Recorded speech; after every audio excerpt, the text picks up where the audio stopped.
presented by Monadic Music.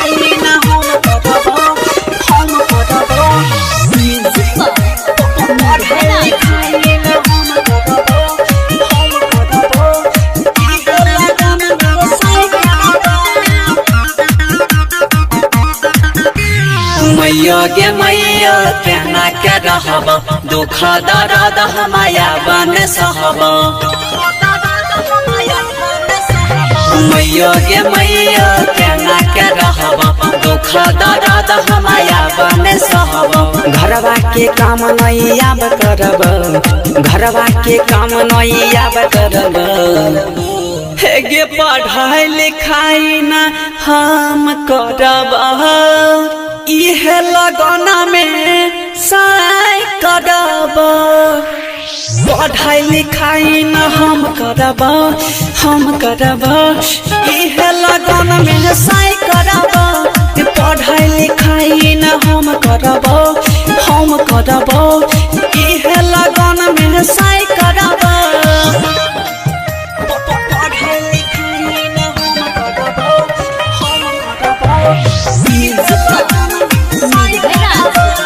Sai Recording Studio, Delhi.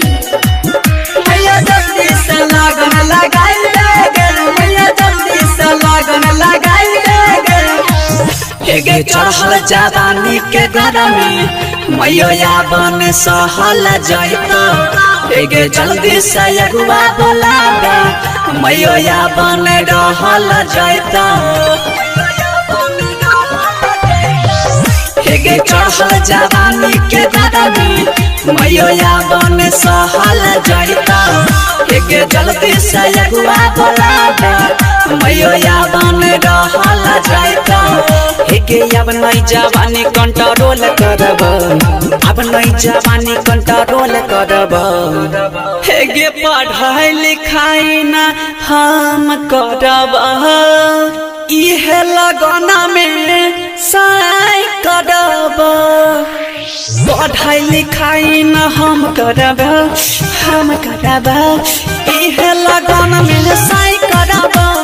पढ़ लिखाई न हम करब इहे लगना में साय करब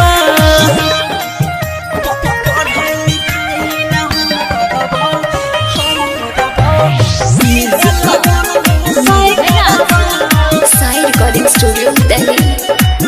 मैया जल्दी से लगन लगाई दे मैया जल्दी से लगन लगाई दे गे राइटर सुमित साजन मैयो हमारा छै दिल में गे बसल गे रोशन लाला यादव मैयो पीछा छै हमारो गे पहरल गे रमेश दीपक मानस हमरा दिल में छै मैया गे बसल गे रोशन लाला यादव मैया पीछा छै हमरो गे पहरल गे अर्थिंग जवानी के हम गरब अर्थिंग जवानी के हम गरब गे पढ़ाई लिखाई ना हम करब इहे लगना में साय करब पढ़ाई लिखाई न हम करब इहे लगना में साय करब पढ़ लिखाई न हम करब इहे लगना में साय